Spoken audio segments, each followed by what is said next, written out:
gente, tudo bom com vocês? Eu sou a Isabela e essa é mais uma Avalanche Literária e hoje eu vim aqui falar do conto O Papel de Parede Amarelo da Charlotte Perkins Gilman.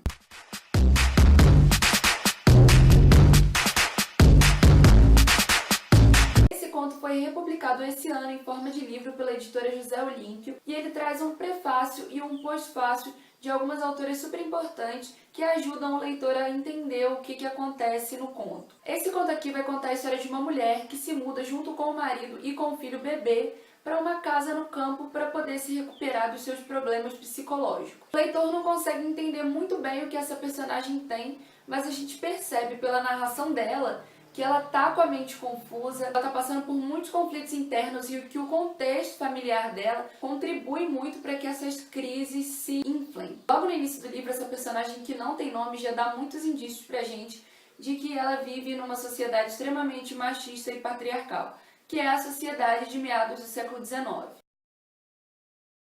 A única forma que ela encontra de se libertar, de conseguir expor os sentimentos dela, é através da escrita. E talvez justamente por isso o marido dela, que é médico, a proíbe de fazer isso. Então todos os relatos dela são escritos escondidos. E esse fato de estar proibida de fazer uma coisa que ela gosta tanto, que faz com que ela se expresse tão bem, é um dos fatores que contribui para a crise psicológica dela continuar crescendo. A desculpa da família se mudar para essa mansão durante um período é que o ar do campo, a tranquilidade, o ambiente pacato vão contribuir muito para a melhora da personagem. Logo quando eles chegam nesse lugar, a personagem principal quer ficar num quarto no primeiro andar, um lugar que ela reconhece como tranquilo, onde ela acha que ela vai poder se recuperar bem. Mas o marido dela diz que não, e eles acabam se instalando no andar de cima a contragosto dela, esse quarto que é coberto pelo medonho papel de parede amarelo. Como ela está enclausurada naquele lugar, ela não tem voz, ninguém entende ela, ninguém quer saber o que ela está sentindo, até porque ela está doente. Se ela está doente, ela não é sã, ela não consegue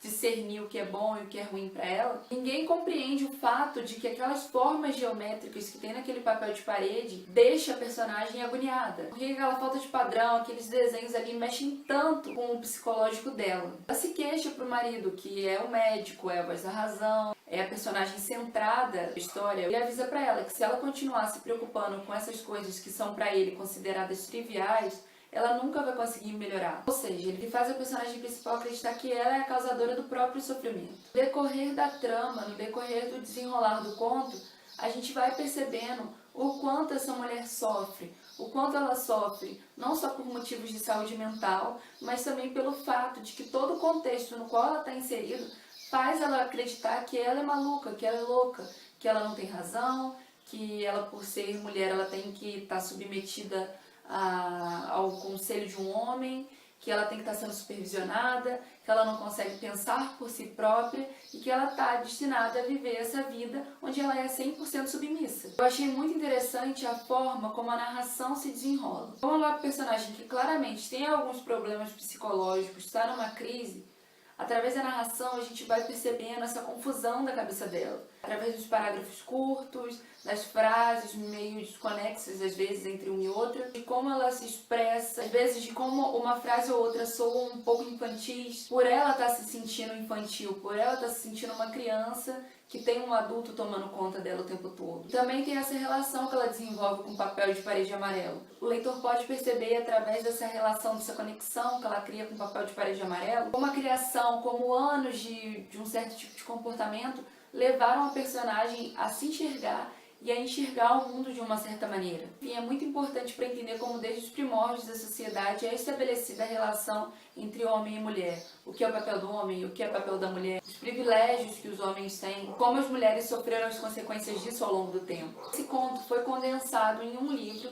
que é composto por um prefácio e por um pós-fácio. O prefácio vai introduzindo o contexto histórico do conto, vai explicando para o leitor e ambientalizando ele por que a personagem se comporta de uma certa forma, por que os outros personagens agem de outra forma, e fala da importância que o conto teve ao longo da história até chegar nos dias de hoje. O pós-fácio é muito bom também porque ele contextualiza a vida da autora e explica por que talvez ela tenha tido vontade de escrever esse conto e porque ele tem um caráter autobiográfico, ou seja, porque a gente pode reconhecer muitos elementos da história na vida pessoal da autora. Apesar de eu não ter considerado uma leitura difícil, no sentido de ter palavras difíceis ou de ter construções difíceis, talvez seja um pouco difícil de entender sem contextualizar. E por isso que esse prefácio e esse pós-fácio são muito interessantes. É uma leitura muito intensa, você tem que estar disposto a se entregar a essa leitura, apesar dela não ser longa, tem até mais páginas de prefácio e pós-fácio do que do próprio conto. Mas não é porque é uma leitura curta que você vai sentar no sofá e... quero ler um livro hoje, vou sentar e vou ler. Não, uma leitura que você tem que mastigar, que você tem que pesquisar, que você tem que se interessar e estar disposto a entender o propósito do conto, porque não é só uma história, não é só para ficar na superfície. É uma coisa que realmente dá pra gente se aprofundar. O Papel de Parede Amarela, da Charlotte Perkins Gilman, foi publicado pela editora José Olímpio e tem 110 páginas. Bom, gente, então foi isso. Eu espero que vocês tenham se interessado pelo conto. É uma leitura muito proveitosa para quem quer aos poucos começar a entender um pouco mais sobre o assunto, para quem acha que feminismo tem uma conotação negativa e quer desconstruir esses conceitos, está disposto, está aberto a tentar enxergar o lado do outro, a tentar compreender. Mas esse conto eu acho que todo leitor tem acesso a um bom começo. Se você já leu esse livro ou se conhece outros livros de literatura feminista e quiser me indicar, deixa aqui nos comentários que a gente conversa. E como sempre, se você gosta de conto, de crônica, de resenha escrita, de playlist, eu vou deixar o link do blog e você vai ser muito bem-vindo se entrar por lá. Semana que vem eu volto com mais um vídeo. Beijo e até logo!